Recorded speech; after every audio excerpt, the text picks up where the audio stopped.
जो लोग हमारे सामने पेश होने की आशंका नहीं रखते, वे कहते हैं क्यों ना फरिश्ते हमारे पास भेजे जाएं, या फिर हम अपने रब को देखें। बड़ा घमंड ले बैठे ये अपने जी में, और सीमा से आगे निकल गए ये अपनी सरकशी में। जिस दिन ये फरिश्तों को देखेंगे, वो अपराधियों के लिए किसी खुशखबरी का दिन न होगा। चीख उठेंगे कि अल्लाह की पनाह, और जो कुछ भी उनका किया धरा है उसे लेकर हम धूल की तरह उड़ा देंगे। बस वही लोग जो जन्नत के अधिकारी हैं उस दिन अच्छी जगह ठहरेंगे और दोपहर गुजारने के लिए अच्छा स्थल पाएंगे। आसमान को चीरता हुआ एक बादल उस दिन प्रकट होगा और फरिश्तों के परे उतार दिए जाएंगे। उस दिन वास्तविक राज सिर्फ रहमान का ही होगा, और वो इनकार करने वालों के लिए बड़ा कठिन दिन होगा। जालिम व्यक्ति अपने हाथ चबाएगा और कहेगा, क्या ही अच्छा होता कि मैंने रसूल का साथ दिया होता। हाय मेरा दुर्भाग्य, काश मैंने अमुक व्यक्ति को मित्र न बनाया होता। उसके बहकावे में आकर मैंने वो नसीहत न मानी जो मेरे पास आई थी। शैतान इंसान के हक में बड़ा ही बेवफा निकला। और रसूल कहेगा, ऐ मेरे रब, मेरी कौम के लोगों ने इस कुरान को मजाक का विषय बना लिया था। ऐ नबी, हमने तो इसी तरह अपराधियों को हर नबी का शत्रु बनाया है, और तुम्हारे लिए तुम्हारा रब ही पथ प्रदर्शन और मदद को काफी है। इनकार करने वाले कहते हैं, इस व्यक्ति पर सारा कुरान एक समय में क्यों ना उतार दिया गया। हाँ, ऐसा इसलिए किया गया है कि इसको अच्छी तरह हम तुम्हारे मन में बिठाते रहें, और इसी उद्देश्य से हमने इसको एक विशेष क्रम के साथ अलग अलग भागों का रूप दिया है। और इसमें यह प्रयोजन भी है कि जब कभी वो तुम्हारे सामने कोई निराली बात या विचित्र प्रश्न लेकर आए, उसका ठीक उत्तर समय पर हमने तुम्हें दे दिया और उत्तम ढंग से बात खोल दी। जो लोग औंधे मुंह जहन्नम की ओर ढकेले जाने वाले हैं, उनका ठिकाना बहुत बुरा है और उनकी राह बहुत ही गलत। हमने मूसा को किताब दी और उसके साथ उसके भाई हारून को सहायक के रूप में लगाया, और उनसे कहा कि जाओ उस कौम की ओर जिसने हमारी आयतों को झुठला दिया है। आखिरकार उन लोगों को हमने तबाह करके रख दिया। यही हाल नूह की कौम वालों का हुआ। जब उन्होंने रसूलों को झुठलाया, हमने उनको डुबो दिया और दुनिया भर के लोगों के लिए एक शिक्षाप्रद निशान बना दिया, और उन जालिमों के लिए एक दर्दनाक अजाब हमने जुटा रखा है। इसी तरह आद और समूद और अर-रस वाले और बीच की शताब्दियों के बहुत से लोग तबाह किए गए। उनमें से हर एक को हमने पहले तबाह होने वालों की मिसालें दे देकर समझाया, और आखिरकार हर एक को तबाह कर दिया। और उस बस्ती पर तो इनका गुजर हो चुका है जिस पर अत्यंत बुरी वर्षा बरसाई गई थी। क्या इन्होंने उसका हाल देखा न होगा? मगर ये मौत के बाद दूसरी जिंदगी की आशा ही नहीं रखते। ये लोग जब तुम्हें देखते हैं तो तुम्हारा मजाक बना लेते हैं। कहते हैं, क्या ये व्यक्ति है जिसे अल्लाह ने रसूल बनाकर भेजा है? इसने तो हमें पथभ्रष्ट करके अपने पूज्यों से विमुख ही कर दिया होता, अगर हम उनकी श्रद्धा पर जम न गए होते। अच्छा, वो समय दूर नहीं है जब अजाब देखकर इन्हें खुद मालूम हो जाएगा कि कौन गुमराही में दूर निकल गया था। कभी तुमने उस व्यक्ति की हालत पर विचार किया है जिसने अपने मन की इच्छा को अपना पूज्य बना लिया हो? क्या तुम ऐसे व्यक्ति को सीधे मार्ग पर लाने का जिम्मा ले सकते हो? क्या तुम समझते हो कि उनमें से ज्यादातर लोग सुनते और समझते हैं? ये तो जानवरों की तरह हैं, बल्कि उनसे भी गए गुजरे।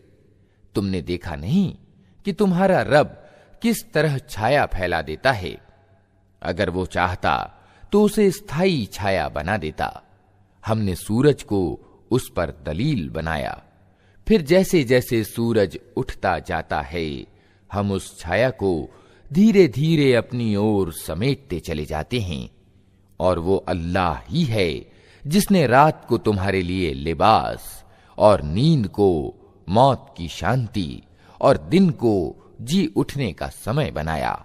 और वही है जो अपनी दयालुता के आगे आगे हवाओं को खुशखबरी बनाकर भेजता है, फिर आसमान से स्वच्छ पानी उतारता है ताकि एक निर्जीव भूभाग को उसके द्वारा जिंदगी प्रदान करे और अपनी सृष्टि में से बहुत से जानवरों और इंसानों को सिंचित करे।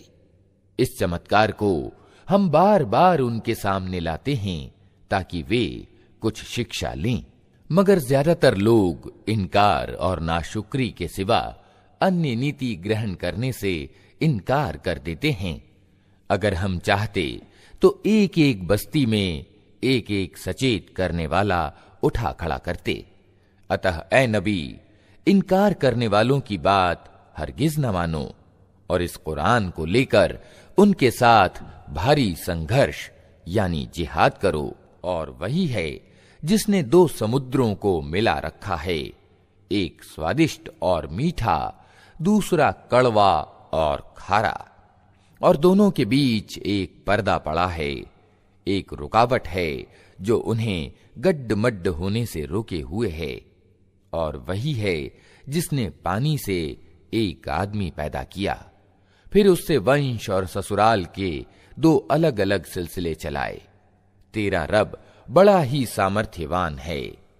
उस अल्लाह को छोड़कर लोग उनको पूज रहे हैं जो ना उनको लाभ पहुंचा सकते हैं न हानि, और ऊपर से ये भी कि इनकार करने वाला अपने रब के मुकाबले में हर विद्रोही का सहायक बना हुआ है।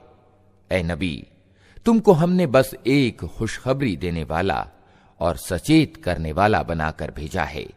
इनसे कह दो कि मैं इस काम पर तुमसे कोई बदला नहीं मांगता।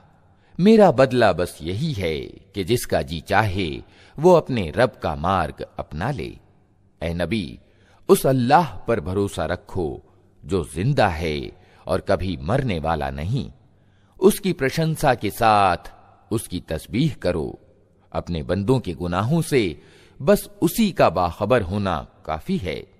वो जिसने 6 दिनों में जमीन और आसमानों को और उन सारी चीजों को बनाकर रख दिया जो आसमानों और जमीन के बीच हैं, फिर आप ही सिंहासन पर विराजमान हुआ। रहमान, उसकी महिमा बस किसी जानने वाले से पूछो। उन लोगों से जब कहा जाता है कि उस रहमान को सजदा करो तो कहते हैं, रहमान क्या होता है? क्या बस जिसे तू कह दे उसी को हम सजदा करते फिरें? ये आमंत्रण उनकी नफरत में उल्टा और अभिवृद्धि कर देता है।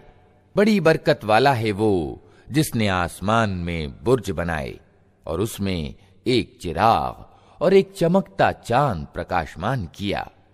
वही है जिसने रात और दिन को एक दूसरे का स्थानापन्न बनाया।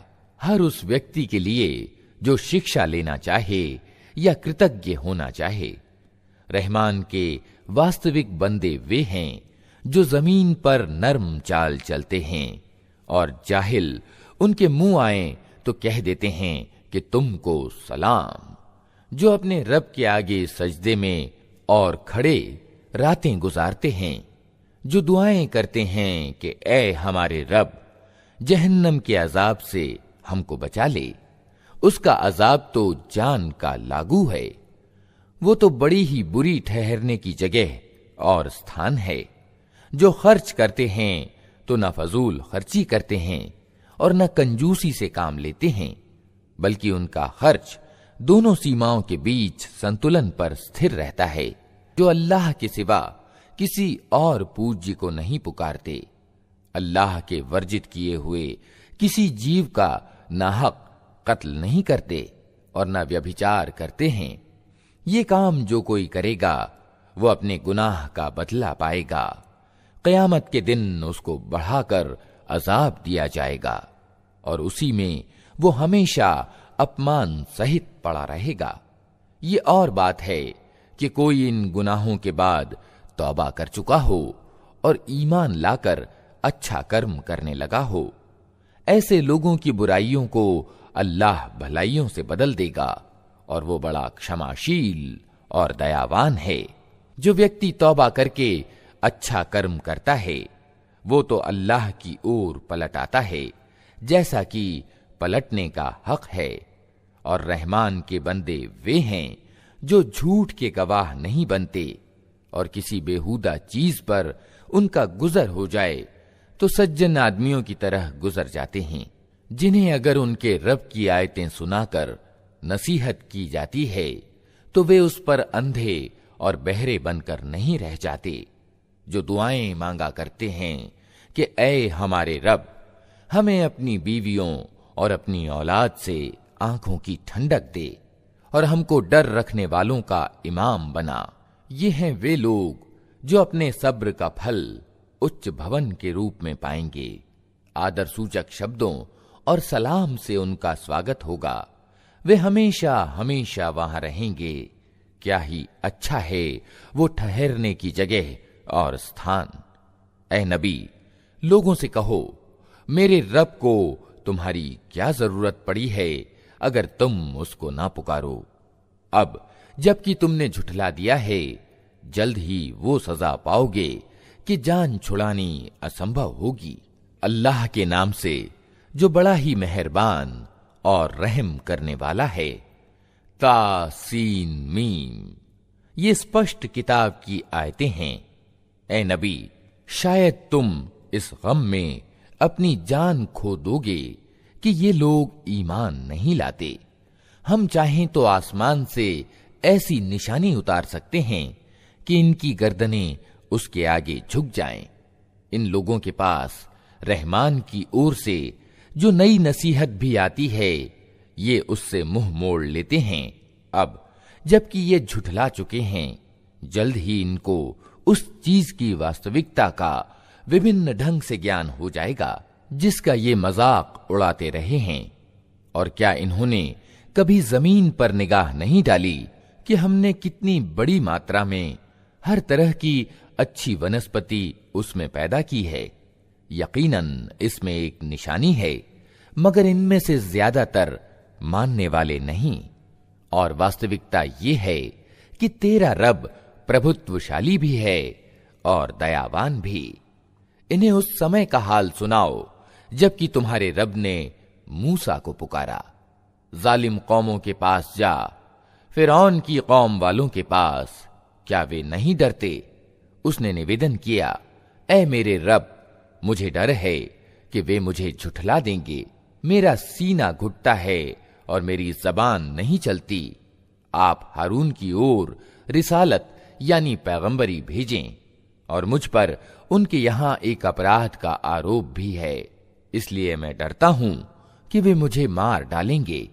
कहा, हरगिज नहीं, तुम दोनों जाओ हमारी निशानियां लेकर, हम तुम्हारे साथ सब कुछ सुनते रहेंगे। फिरौन के पास जाओ और उससे कहो, हमको सारे जहान के रब ने इसलिए भेजा है कि तू इस्राएल की संतान को हमारे साथ जाने दे। फिरौन ने कहा, क्या हमने तुझको अपने यहां बच्चा सा नहीं पाला था? तूने अपनी उम्र के कई साल हमारे यहां बिताए और इसके बाद कर गया जो कुछ कर गया, तू बड़ा कृतघ्न आदमी है। मूसा ने जवाब दिया, उस समय वो काम मैंने अनजाने में कर दिया था, फिर मैं तुम्हारे डर से भाग गया। इसके बाद मेरे रब ने मुझे निर्णय शक्ति प्रदान की और मुझे रसूलों में शामिल कर लिया। रहा तेरा उपकार जो तूने मुझ पर जताया है, तो उसकी वास्तविकता ये है कि तूने इस्राएल की संतान को दास बना लिया था। फिरौन ने कहा, और ये सारे जहान का रब क्या होता है? मूसा ने जवाब दिया, आसमानों और जमीन का रब और उन सब चीजों का रब जो आसमान और जमीन के बीच हैं। अगर तुम विश्वास करने वाले हो।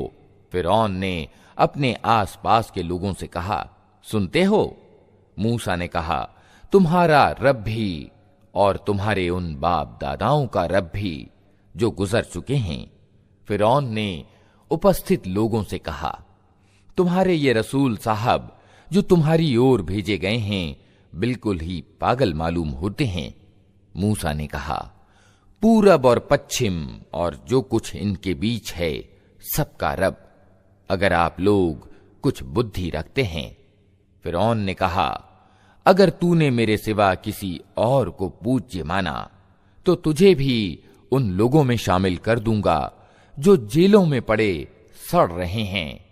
मूसा ने कहा, यद्यपि मैं ले आऊं तेरे सामने एक स्पष्ट चीज भी। फिरौन ने कहा, अच्छा तो ले आ, अगर तू सच्चा है। उसकी जबान से ये बात निकलते ही मूसा ने अपनी लाठी यानी असा फेंकी और अचानक वो एक प्रत्यक्ष अजगर था। फिर उसने अपना हाथ बगल से खींचा और वो सब देखने वालों के सामने चमक रहा था। फिरौन अपने आसपास के सरदारों से बोला, ये व्यक्ति यकीनन एक कुशल जादूगर है, चाहता है कि अपने जादू के जोर से तुमको तुम्हारे देश से निकाल दे। अब बताओ तुम क्या आदेश देते हो? उन्होंने कहा, उसे और उसके भाई को रोक लीजिए और शहरों में हर कार्य भेज दीजिए कि हर कुशल जादूगर को आपके पास ले आएं। अतएव एक दिन निश्चित समय पर जादूगर इकट्ठे कर लिए गए और लोगों से कहा गया, तुम जनसभा में चलोगे? शायद कि हम जादूगरों के धर्म ही पर रह जाएं अगर वे विजयी हुए। जब जादूगर मैदान में आए तो उन्होंने फिरौन से कहा, हमें इनाम तो मिलेगा अगर हम विजयी हुए? उसने कहा, हां, और तुम तो उस समय समीपवर्ती लोगों में सम्मिलित हो जाओगे। मूसा ने कहा, फेंको जो तुम्हें फेंकना है। उन्होंने तुरंत अपनी रस्सियां और लाठियां फेंक दी और बोले, फिरौन के प्रताप से हम ही विजयी होंगे। फिर मूसा ने अपनी लाठी फेंकी तो सहसा वो उनके झूठे चमत्कारों को हड़प करती चली जा रही थी। इस पर सारे जादूगर बेकाबू होकर सजदे में गिर पड़े और बोल उठे कि मान गए हम सारे जहान के रब को, मूसा और हारून के रब को। फिरौन ने कहा, तुम मूसा की बात मान गए इससे पहले कि मैं तुम्हें इजाजत देता। अवश्य ये तुम्हारा बड़ा गुरु है जिसने तुम्हें जादू सिखाया है। अच्छा, अभी तुम्हें मालूम हुआ जाता है, मैं तुम्हारे हाथ पांव विपरीत दिशाओं से कटवाऊंगा और तुम सबको सूली पर चढ़ा दूंगा। उन्होंने जवाब दिया, कुछ परवाह नहीं, हम अपने रब के पास पहुंच जाएंगे और हमें आशा है कि हमारा रब हमारे गुनाह माफ कर देगा, क्योंकि सबसे पहले हम ईमान लाए हैं। हमने मूसा को प्रकाशना यानी वही भेजी कि रातों रात मेरे बंदों को लेकर निकल जाओ, तुम्हारा पीछा किया जाएगा। इस पर फिरौन ने सेनाएं एकत्र करने के लिए शहरों में हरकारे भेज दिए और कहला भेजा कि ये कुछ मुट्ठी भर लोग हैं और इन्होंने हमको बहुत नाराज किया है और हम एक ऐसा गिरोह हैं जिसकी नीति हर समय चौकन्ना रहना है। इस तरह हम उन्हें उनके बागों और स्रोतों और खजानों और उनके उत्तम निवास स्थानों से निकाल लाए। ये तो हुआ उनके साथ, और दूसरी ओर इस्राएल की संतान को हमने इन सब चीजों का वारिस बना दिया। सुबह होते ही ये लोग उनका पीछा करने को चल पड़े। जब दोनों गिरोहों का आमना सामना हुआ तो मूसा के साथी चिल्ला उठे कि हम तो पकड़े गए। मूसा ने कहा, हरगिज नहीं, मेरे साथ मेरा रब है, वो जरूर मेरा मार्गदर्शन करेगा। हमने मूसा को प्रकाशना यानी वही के द्वारा आदेश दिया कि मार अपनी लाठी समुद्र पर। अचानक समुद्र फट गया और उसका हर टुकड़ा एक ऊंचे पहाड़ की तरह हो गया। उसी जगह पर हम दूसरे गिरोह को भी करीब ले आए। मूसा और उन सब लोगों को जो उसके साथ थे हमने बचा लिया और दूसरों को डुबो दिया। इस घटना में एक निशानी है, मगर इन लोगों में से ज्यादातर मानने वाले नहीं हैं। और वास्तविकता ये है कि तेरा रब प्रभुत्वशाली भी है और दयावान भी। और इन्हें इब्राहीम का किस्सा सुनाओ, जबकि उसने अपने बाप और अपनी कौम वालों से पूछा था कि ये क्या चीजें हैं जिनको तुम पूजते हो। उन्होंने जवाब दिया, कुछ मूर्तियां हैं जिनकी हम पूजा करते हैं और उन्हीं की सेवा में हम लगे रहते हैं। उसने पूछा, क्या ये तुम्हारी सुनती हैं जब तुम इन्हें पुकारते हो, या ये तुम्हें कुछ लाभ या हानि पहुंचाती हैं? उन्होंने जवाब दिया, नहीं, बल्कि हमने अपने बाप दादा को ऐसा ही करते पाया है। इस पर इब्राहीम ने कहा, कभी तुमने आंखें खोलकर उन चीजों को देखा भी जिनकी बंदगी तुम और तुम्हारे पिछले बाप दादा करते रहे? मेरे तो ये सब दुश्मन हैं, सिवाय सारे जहान के एक रब के, जिसने मुझे पैदा किया, फिर वही मेरा मार्गदर्शन करता है, जो मुझे खिलाता और पिलाता है, और जब बीमार हो जाता हूं तो वही मुझे अच्छा करता है, जो मुझे मौत देगा और फिर दोबारा मुझको जीवन प्रदान करेगा, और जिससे मैं आशा रखता हूं कि बदला दिए जाने के दिन वो मेरी खता को माफ कर देगा। इसके बाद इब्राहीम ने दुआ की, ऐ मेरे रब, मुझे निर्णय शक्ति एवं तत्वदर्शिता प्रदान कर और मुझे अच्छे लोगों के साथ मिला, और बाद के आने वालों में मुझको सच्ची ख्याति प्रदान कर, और मुझे नेमत भरी जन्नत के वारिसों में शामिल कर, और मेरे बाप को माफ कर दे कि बेशक वो पथभ्रष्ट लोगों में से है, और मुझे उस दिन रुस्वा न कर जबकि सब लोग जिंदा करके उठाए जाएंगे, जबकि न धन कोई लाभ पहुंचाएगा और न संतान, सिवाय इसके कि कोई व्यक्ति भला चंगा दिल लिए हुए अल्लाह के पास हाजिर हो। उस दिन जन्नत परहेजगारों के करीब ले आई जाएगी और दोज़ख बहके हुए लोगों के सामने खोल दी जाएगी, और उनसे पूछा जाएगा कि अब कहां हैं वे जिनकी तुम अल्लाह को छोड़कर बंदगी करते थे? क्या वे तुम्हारी कुछ सहायता कर रहे हैं या खुद अपना बचाव कर सकते हैं? फिर वे पूज्य और ये बहके हुए लोग और इब्लीस की सेनाएं सब के सब उसमें ऊपर तले ढकेल दिए जाएंगे।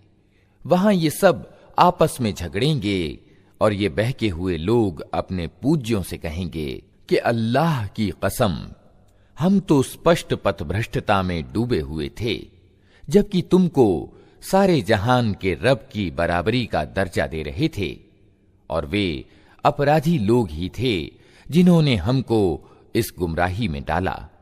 अब न हमारा कोई सिफारिशी है और न कोई घनिष्ठ मित्र। काश हमें एक बार फिर पलटने का अवसर मिल जाए तो हम ईमान वाले हों। यकीनन इसमें एक बड़ी निशानी है, मगर ज्यादातर लोग ईमान लाने वाले नहीं। और वास्तविकता ये है कि तेरा रब प्रभुत्वशाली भी है और दयावान भी। नूह के लोगों ने रसूलों को झुठलाया। याद करो जबकि उनके भाई नूह ने उनसे कहा था, क्या तुम डरते नहीं हो? मैं तुम्हारे लिए एक अमानतदार रसूल हूं, अतः तुम अल्लाह से डरो और मेरी आज्ञा का पालन करो। मैं इस काम पर तुमसे किसी पारिश्रमिक की मांग नहीं करता। मेरा पारिश्रमिक तो सारे जहान के रब के जिम्मे है, अतः तुम अल्लाह से डरो और बेखटके मेरी आज्ञा का पालन करो। उन्होंने जवाब दिया, क्या हम तुझे मान लें जबकि तेरी पैरवी अत्यंत नीच लोगों ने अपनाई है। नूह ने कहा, मैं क्या जानूं कि उनके कर्म कैसे हैं, उनका हिसाब तो मेरे रब के जिम्मे है। काश तुम कुछ चेतना से काम लो। मेरा ये काम नहीं है कि जो ईमान लाएं उनको मैं धुतकार दूं। मैं तो बस एक स्पष्ट रूप से सावधान कर देने वाला आदमी हूं। उन्होंने कहा, ऐ नूह, अगर तू बाज ना आया तो फिटकारे हुए लोगों में सम्मिलित होकर रहेगा। नूह ने दुआ की, ऐ मेरे रब, मेरी कौम ने मुझे झुठला दिया। अब मेरे और उनके बीच 2 टूक फैसला कर दे और मुझे और जो ईमान वाले मेरे साथ हैं उनको बचा ले। आखिरकार हमने उसको और उसके साथियों को एक भरी हुई नाव में बचा लिया और इसके बाद बाकी लोगों को डुबो दिया। यकीनन इसमें एक निशानी है, मगर इनमें से ज्यादातर लोग मानने वाले नहीं। और वास्तविकता ये है कि तेरा रब प्रभुत्वशाली भी है और दयावान भी है। आद ने रसूलों को झुठलाया। याद करो जबकि उनके भाई हूद ने उनसे कहा था, क्या तुम डरते नहीं? मैं तुम्हारे लिए एक अमानतदार रसूल हूं, अतः तुम अल्लाह से डरो और मेरी आज्ञा का पालन करो। मैं इस काम पर तुमसे किसी बदले की मांग नहीं करता। मेरा बदला तो सारे जहान के रब के जिम्मे है। ये तुम्हारा क्या हाल है कि हर ऊंचे स्थान पर व्यर्थ एक यादगार भवन निर्मित कर डालते हो और बड़े बड़े महलों का निर्माण करते हो, मानो तुम्हें हमेशा रहना है। और जब किसी पर हाथ डालते हो, अत्यंत निर्दय अत्याचारी बनकर डालते हो। अतः तुम लोग अल्लाह से डरो और मेरी आज्ञा का पालन करो। डरो उससे जिसने वो कुछ तुम्हें दिया है जो तुम जानते हो। तुम्हें जानवर दिए, संतानें दीं, बाग दिए और स्रोत दिए। मुझे तुम्हारे बारे में एक बड़े दिन के अजाब का डर है। उन्होंने जवाब दिया, तू नसीहत कर या न कर, हमारे लिए सब समान है। ये बातें तो यूं ही होती चली आई हैं और हम अजाब में पड़ने वाले नहीं हैं। आखिरकार उन्होंने उसे झुठला दिया और हमने उनको तबाह कर दिया। यकीनन इसमें एक निशानी है, मगर इनमें से ज्यादातर लोग मानने वाले नहीं हैं। और वास्तविकता ये है कि तेरा रब प्रभुत्वशाली भी है और दयावान भी। समूद ने रसूलों को झुठलाया। याद करो जबकि उनके भाई सालेह ने उनसे कहा, क्या तुम डरते नहीं? मैं तुम्हारे लिए एक अमानतदार रसूल हूं, अतः तुम अल्लाह से डरो और मेरी आज्ञा का पालन करो। मैं इस काम पर तुमसे किसी बदले की मांग नहीं करता। मेरा बदला तो सारे जहान के रब के जिम्मे है। क्या तुम उन सब चीजों के बीच जो यहां हैं बस यूं ही निश्चिंतता पूर्वक रहने दिए जाओगे? इन बागों और स्रोतों में, इन खेतों और उद्यानों में जिनके गुच्छे रस भरे हैं, तुम पहाड़ खोद खोद कर गर्व के साथ उनमें भवनों का निर्माण करते हो।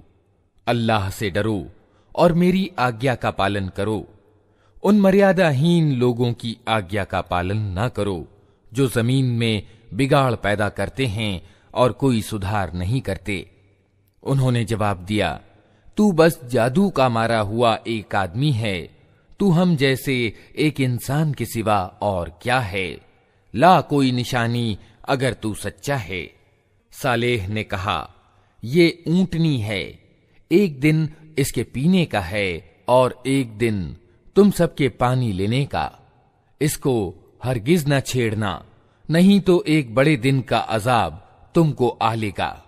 मगर उन्होंने उसकी कूंचें काट दी और आखिरकार पछताते रह गए। अजाब ने उन्हें आ लिया। यकीनन इसमें एक निशानी है, मगर इनमें से ज्यादातर मानने वाले नहीं। और वास्तविकता ये है कि तेरा रब प्रभुत्वशाली भी है और दयावान भी। लूत की कौम ने रसूलों को झुठलाया। याद करो जबकि उनके भाई लूत ने उनसे कहा था, क्या तुम डरते नहीं?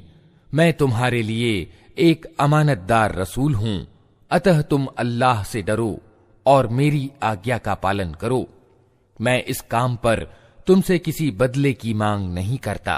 मेरा बदला तो सारे जहान के रब के जिम्मे है। क्या तुम दुनिया वालों में से मर्दों के पास जाते हो और तुम्हारी बीवियों में तुम्हारे रब ने तुम्हारे लिए जो कुछ पैदा किया है उसे छोड़ देते हो, बल्कि तुम लोग तो सीमा से आगे बढ़ गए हो। उन्होंने कहा, ऐ लूत, अगर तू इन बातों से बाज ना आया तो जो लोग हमारी बस्तियों से निकाले गए हैं उनमें तू भी शामिल होकर रहेगा। उसने कहा, तुम्हारी करतूतों पर जो लोग कुढ़ रहे हैं मैं उनमें सम्मिलित हूं। ऐ पालनहार, मुझे और मेरे घर वालों को इनके दुराचरणों से बचा। आखिरकार हमने उसे और उसके सब घर वालों को बचा लिया, सिवाय एक बुढ़िया के जो पीछे रह जाने वालों में थी। फिर बाकी लोगों को हमने तबाह कर दिया और उन पर बरसाई एक बरसात, बड़ी ही बुरी वर्षा थी जो उन डराए जाने वालों पर उतरी। यकीनन इसमें एक निशानी है, मगर इनमें से ज्यादातर मानने वाले नहीं। और वास्तविकता ये है कि तेरा रब प्रभुत्वशाली भी है और दयावान भी। अल आइका वालों ने रसूलों को झुठलाया। याद करो जबकि शुएब ने उनसे कहा था, क्या तुम डरते नहीं?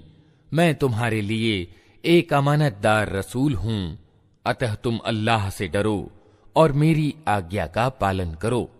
मैं इस काम पर तुमसे किसी बदले की मांग नहीं करता। मेरा बदला तो सारे जहान के रब के जिम्मे है। पैमाने ठीक भरो और किसी को घाटा न दो। ठीक तराजू से तौलो और लोगों को उनकी चीजें कम न दो। जमीन में बिगाड़ ना फैलाते फिरो और उस सत्ता का डर रखो जिसने तुम्हें और पिछली नस्लों को पैदा किया है। उन्होंने कहा, तू बस जादू का मारा एक आदमी है और तू कुछ नहीं है मगर एक इंसान हम ही जैसा, और हम तो तुझे बिल्कुल झूठा समझते हैं। अगर तू सच्चा है तो हम पर आसमान का कोई टुकड़ा गिरा दे। शुएब ने कहा, मेरा रब जानता है जो कुछ तुम कर रहे हो। उन्होंने उसे झुठला दिया। आखिरकार छतरी वाले दिन का अजाब उन पर आ गया और वो बड़े ही भयानक दिन का अजाब था। यकीनन इसमें एक निशानी है, मगर इनमें से ज्यादातर मानने वाले नहीं। और वास्तविकता ये है कि तेरा रब प्रभुत्वशाली भी है और दयावान भी। ये सारे जहान के रब की उतारी हुई चीज है। इसे लेकर तेरे दिल पर अमानतदार आत्मा उतरी है ताकि तू उन लोगों में सम्मिलित हो जो अल्लाह की ओर से लोगों को सावधान करने वाले हैं, स्पष्टतः अरबी भाषा में, और अगले लोगों की किताबों में भी ये मौजूद है। क्या इन मक्का वालों के लिए ये कोई निशानी नहीं है कि इसे इस्राएलियों के विद्वान जानते हैं? लेकिन इनकी हठधर्मी का हाल तो ये है कि अगर हम इसे गैर अरबी भाषी पर भी उतार दे और ये अच्छी वाणी वो इनको पढ़कर सुनाता, तब भी ये न मानते। इसी तरह हमने इस जिक्र को अपराधियों के दिलों में गुजारा है। वे इस पर ईमान नहीं लाते जब तक कि दर्दनाक अजाब न देख लें। फिर जब वो बेखबरी में उन पर आ पड़ता है, उस समय वे कहते हैं कि क्या अब हमें कुछ मोहलत मिल सकती है? तो क्या ये लोग हमारे अजाब के लिए जल्दी मचा रहे हैं? तुमने कुछ विचार किया? अगर हम इन्हें वर्षों तक सुख भोगने की मोहलत भी दे दें और फिर वही चीज इन पर आ जाए जिससे इन्हें डराया जा रहा है, तो वो जीवन सामग्री जो इनको प्राप्त है इनके किस काम आएगी? देखो, हमने कभी किसी बस्ती को इसके बिना तबाह नहीं किया कि उसके लिए सचेत करने वाले नसीहत का हक अदा करने को मौजूद थे और हम जालिम न थे। इस स्पष्ट किताब को शैतान लेकर नहीं उतरे हैं, न ये काम उनको सजता है और न वे ऐसा कर ही सकते हैं। वे तो इसके सुनने तक से दूर रखे गए हैं। अतः ए नबी, अल्लाह के साथ किसी दूसरे इलाह यानी इष्ट पूज्य को न पुकारना, वरना तुम भी सजा पाने वालों में सम्मिलित हो जाओगे। अपने निकटतम नातेदारों को डराओ और ईमान लाने वालों में से जो लोग तुम्हारे अनुयायी हों उनके साथ विनम्रता का व्यवहार करो। लेकिन अगर वे तुम्हारी अवज्ञा करें तो उनसे कह दो कि जो कुछ तुम करते हो उसकी जिम्मेदारी से मैं बरी हूं, और उस प्रभुत्वशाली और दयावान पर भरोसा करो जो तुम्हें उस समय देख रहा होता है जब तुम उठते हो, और सजदा करने वाले लोगों में तुम्हारी गतिविधि पर निगाह रखता है। वो सब कुछ सुनने और जानने वाला है। लोगों, क्या मैं तुम्हें बताऊं कि शैतान किस पर उतरा करते हैं? वे हर जालसाज दुष्कर्मी पर उतरा करते हैं। सुनी सुनाई बातें कानों में फूंकते हैं और उनमें से ज्यादातर झूठे होते हैं। रहे कवि तो उनके पीछे बहके हुए लोग चला करते हैं। क्या तुम देखते नहीं हो कि वे प्रत्येक घाटी में भटकते हैं और ऐसी बातें कहते हैं जो करते नहीं हैं, सिवाय उन लोगों के जो ईमान लाए और जिन्होंने अच्छे कर्म किए और अल्लाह को ज्यादा याद किया। और जब उन पर जुल्म किया गया तो सिर्फ बदला ले लिया, और जुल्म करने वालों को जल्द ही मालूम हो जाएगा कि उन्हें किस परिणाम का सामना है। अल्लाह के नाम से जो बड़ा ही मेहरबान और रहम करने वाला है। तासीन। ये आयतें हैं कुरान और स्पष्ट किताब की, मार्गदर्शन और शुभ सूचना उन ईमान वालों के लिए जो नमाज कायम करते और ज़कात यानी दान देते हैं, और फिर वे ऐसे लोग हैं जो आखिरत पर पूरा विश्वास रखते हैं। वास्तविकता ये है कि जो लोग आखिरत को नहीं मानते उनके लिए हमने उनकी करतूतों को शोभायमान बना दिया है, इसलिए वे भटकते फिरते हैं। ये वे लोग हैं जिनके लिए बुरी सजा है और आखिरत में भी यही सबसे ज्यादा घाटे में रहने वाले हैं। और ए नबी, निस्संदेह तुम ये कुरान एक तत्वदर्शी और सर्वज्ञ सत्ता की ओर से पा रहे हो। उन्हें उस समय का हाल सुनाओ जब मूसा ने अपने घर वालों से कहा कि मुझे एक आग सी दिखाई दी है, मैं अभी या तो वहां से कोई सूचना लेकर आता हूं या कोई अंगारा चुन लाता हूं ताकि तुम लोग गर्म हो सको। वहां जो पहुंचा तो आवाज आई कि मुबारक है वो जो इस आग में है और जो इसके वातावरण में है। पाक है अल्लाह सारे जहान वालों का पालनहार। ऐ मूसा, ये मैं हूं अल्लाह, प्रभुत्वशाली और तत्वदर्शी। और फेंक तो तनिक अपनी लाठी। ज्यों ही मूसा ने देखा लाठी सांप की तरह बल खा रही है तो पीठ फेर कर भागा और पीछे मुड़कर भी ना देखा। ऐ मूसा, डरो नहीं, मेरे पास रसूल डरा नहीं करते सिवाय इसके कि किसी ने कसूर किया हो, फिर अगर बुराई के बाद उसने भलाई से अपने कर्म को बदल लिया तो मैं माफ करने वाला दयावान हूं। और तनिक अपना हाथ अपने गरेबान में तो डालो, चमकता हुआ निकलेगा बिना किसी तकलीफ के। ये 2 निशानियां 9 निशानियों में से हैं फिरौन और उसकी कौम की ओर ले जाने के लिए। वे बड़े दुराचारी लोग हैं, मगर जब हमारी खुली खुली निशानियां उन लोगों के सामने आईं तो उन्होंने कहा कि ये तो खुला जादू है। उन्होंने सर्वथा जुल्म और घमंड की राह से इन निशानियों का इनकार किया, हालांकि दिलों को उनके विश्वास हो चुका था। अब देख लो कि उन बिगाड़ पैदा करने वालों का परिणाम कैसा हुआ। दूसरी ओर हमने दाऊद और सुलेमान को ज्ञान प्रदान किया और उन्होंने कहा कि शुक्र है उस अल्लाह का जिसने हमको अपने बहुत से ईमान वाले बंदों की अपेक्षा श्रेष्ठता प्रदान की और दाऊद का उत्तराधिकारी सुलेमान हुआ और उसने कहा, लोगों, हमें पक्षियों की बोलियां सिखाई गई हैं और हमें हर तरह की चीजें दी गई हैं। बेशक ये अल्लाह का स्पष्ट अनुग्रह है। सुलेमान के लिए जिन्न और इंसानों और पक्षियों की सेनाएं एकत्र की गई थीं और वे पूरे नियंत्रण में रखी जाती थीं।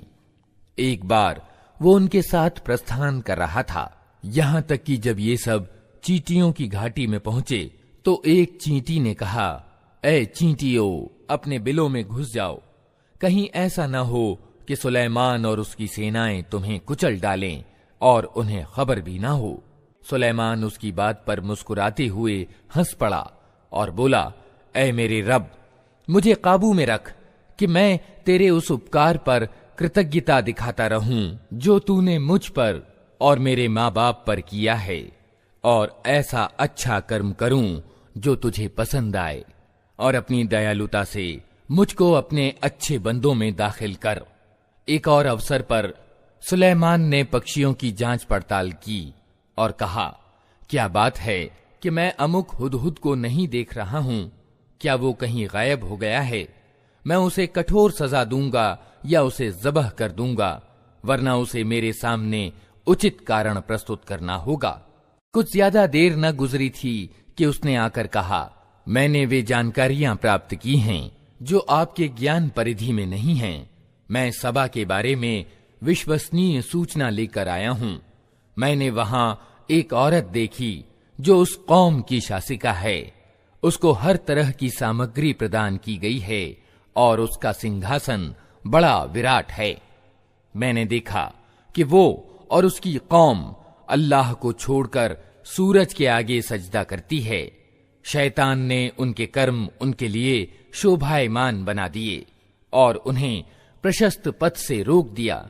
इस कारण वे ये सीधा मार्ग नहीं पाते कि उस अल्लाह को सजदा करें जो आसमानों और जमीन की छिपी चीजें निकालता है, और वो सब कुछ जानता है जिसे तुम लोग छिपाते और जाहिर करते हो।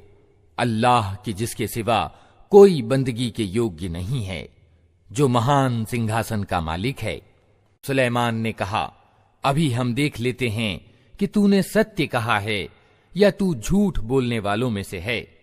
मेरा ये पत्र ले जा और इसे उन लोगों की ओर डाल दे, फिर अलग हटकर देख कि वे क्या प्रतिक्रिया व्यक्त करते हैं। रानी बोली, ए दरबारियों, मेरी ओर एक बड़ा महत्वपूर्ण पत्र फेंका गया है। वो सुलेमान की ओर से है और अल्लाह रहमान और अत्यंत दयावान के नाम से आरंभ किया गया है। मजमून ये है कि मेरे मुकाबले में सरकशी न करो और मुस्लिम होकर मेरे पास उपस्थित हो जाओ। पत्र सुनाकर रानी ने कहा, ए कौम के सरदारों, मेरे इस मामले में मुझे मशविरा दो।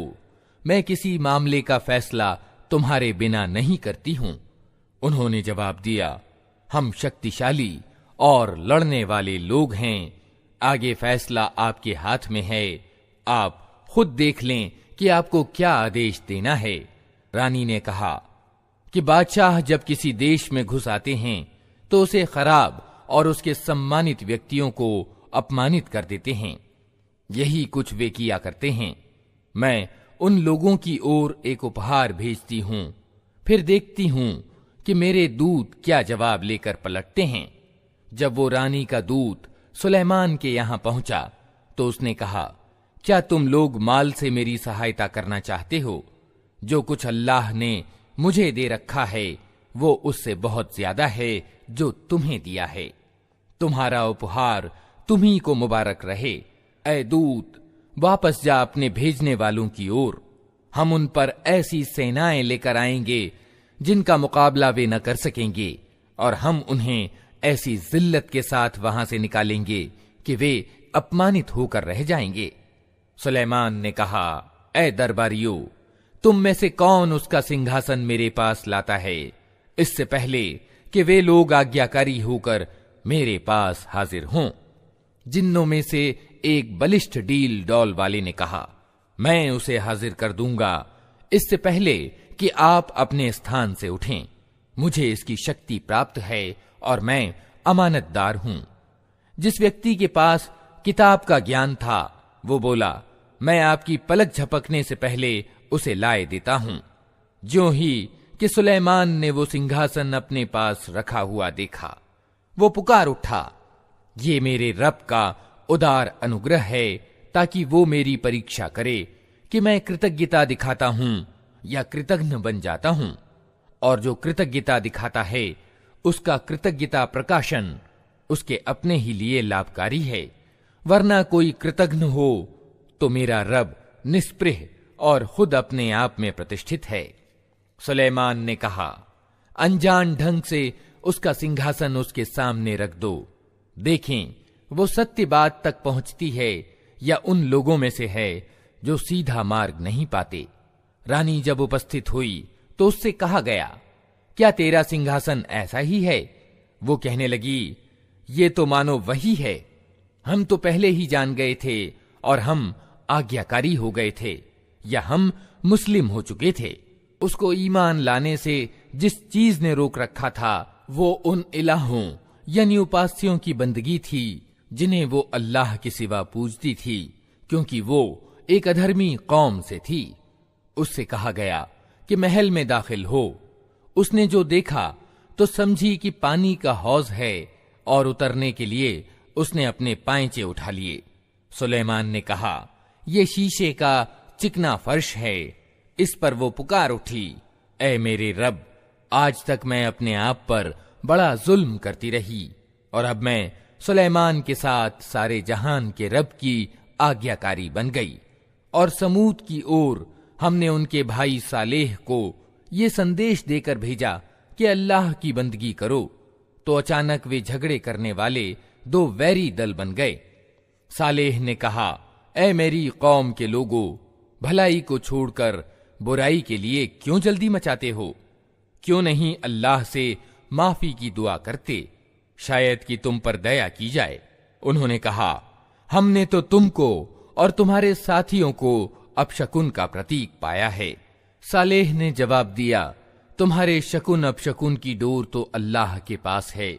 वास्तविक बात यह है कि तुम लोगों की परीक्षा हो रही है। उस शहर में 9 जत्थेदार थे जो देश में बिगाड़ पैदा करते और कोई सुधार का कार्य न करते थे। उन्होंने आपस में कहा, ईश्वर की कसम खाकर प्रतिज्ञा कर लो कि हम सालेह और उसके घर वालों पर रात को हमला करेंगे और उसके वली यानी अभिभावक से कह देंगे कि हम उसके परिवार के विनाश के अवसर पर मौजूद न थे। हम बिल्कुल सच कहते हैं। ये चाल तो वे चले और फिर एक चाल हमने चली जिसकी उन्हें खबर न थी। अब देख लो कि उनकी चाल का परिणाम क्या हुआ। हमने तबाह करके रख दिया उनको और उनकी पूरी कौम को। वे उनके घर खाली पड़े हैं उस जुल्म के बदले में जो वे करते थे। इसमें एक शिक्षा सामग्री है उन लोगों के लिए जो ज्ञानवान हैं। और बचा लिया हमने उन लोगों को जो ईमान लाए थे और अवज्ञा से बचते थे। और लूत को हमने भेजा। याद करो वो समय जब उसने अपनी कौम से कहा, क्या तुम आंखों देखते अश्लील कर्म करते हो?